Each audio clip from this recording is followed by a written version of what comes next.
is Mark Twain Speaks. Kindly listen as Mark Twain performer Don McNeil brings the wit and wisdom of America's favorite humorist to life. Everyone is welcome, and cigar smoking is encouraged. At my age, it seems that even striking a match is a major chore, but it's one that I can overcome. I was thinking this week about all the high school and particularly the college graduations, the commencement exercises, but in particular the speeches given by people of some notoriety. And I can remember being asked to speak myself on occasions where I was given honorary degrees, which was somewhat amazing for someone who only finished the 5th grade to be asked to speak to anyone at an institution of higher learning. It was amazing enough when I was asked to speak and receive a degree at the University of Missouri. But then, against all odds, I was able to land the big one, and it came as a big surprise to me. I can remember the day that a cablegram arrived from England, inviting me to come to Oxford and receive an honorary degree on the 26th of the next month. Well, I had already announced that I would not travel to Europe anymore, but this was an exception. Of course I accepted, and without any waste of time. During the past 2 years, I've been saying that I would not do this, but that was before I had any idea it would be offered. I was ready to sail the ocean again and put that resolution behind me when this flattering invitation came. I could have declined an invitation to come over and accept, and I could have done it without any difficulty. But a university degree is quite a different matter. That is a prize which I would go far to get at any time. I take the same childlike delight in a new degree that an Indian might take in a fresh scalp, and I take more pains to conceal my joy than the Indian does. I remember the time when I found a battered old-time picayune in the road when I was a boy and realized that its value was greatly enhanced to me because I had not earned it.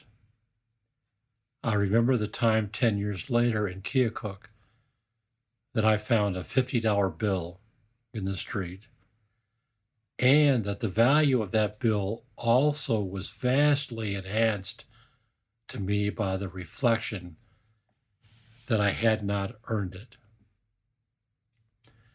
I remember the time in San Francisco, after a further interval of 8 years, when I had been out of work and out of money for 3 months, that I found a 10-cent piece in the crossing at the junction of Commercial and Montgomery Streets, and realized that that dime gave me more joy because unearned than 100 earned dimes could have given me.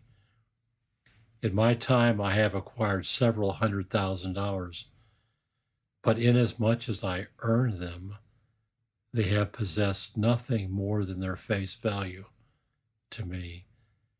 And so the details and dates of their capture are dim in my memory, and in many cases have passed from my memory altogether.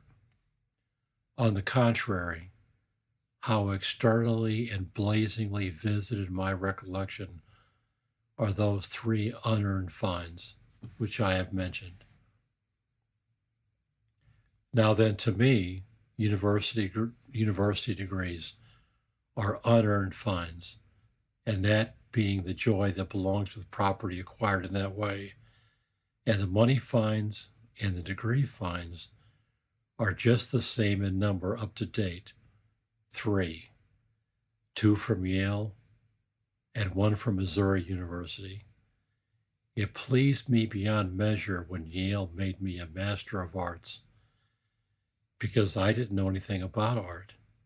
I had another convulsion of pleasure when Yale made me a Doctor of Literature, because I was not competent to doctor anybody's literature but my own, and couldn't even keep my own in a healthy condition without my wife's help. I rejoiced again when Missouri University made me a Doctor of Laws, because it was all clear profit. I not knowing anything about laws except how to evade them, and hopefully how not to get caught. And now at Oxford, I am to be made a Doctor of Letters. All clear profit, because what I don't know about letters would make me a multi-millionaire if I could turn it into cash. Oxford is healing a secret old sore of mine, which had been causing me sharp anguish once a year for many, many years. Privately, I am quite well aware that for a generation I have been as widely celebrated a literary person as America has ever produced, and I am also privately aware that in my own peculiar line, I have stood at the head of my guild during all that time, with none to dispute me the place, and it has been an annual pain to me to see our universities confer an aggregate of 250 honorary degrees upon persons of small and temporary consequence, persons of local and small notoriety, persons who drift into obscurity and are forgotten within 10 years, and never a degree offered to me. In these past 35 or 40 years, I have seen universities distribute 9 or 10,000 honorary degrees and overlook me every time. Of all those thousands, not 50 were known outside of America, and not 100 are still famous within America. This neglect would have killed a less robust person than I am, but it has not killed me. It has only shortened my life and weakened my constitution. But I shall get my strength back now. Out of those decorated and forgotten thousands, not more than 10 have been decorated by Oxford. And I am quite well aware, and so is America, and so is the rest of Christendom, that an Oxford decoration is a loftier distinction than is conferable by any other university on either side of the ocean, and is worth 25 of any other, whether foreign or domestic. Now then, having purged myself of this 35 years accumulation of bile and injured pride, I plan to drop the matter and smooth my feathers down and talk about something else.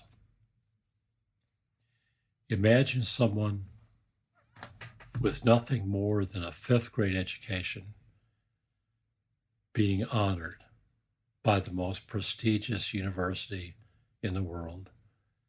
The only thing that could have made it more perfect would have been if some of my classmates from the 5th grade, if they had seen this, I wonder if they could have believed it was happening. And what about my mother, the woman who had to shake me out of bed hundreds of times, force me to go to school, and try to catch me the many, many, many times I played hooky, if she could see me getting honored at Oxford University? What an occasion that could have been.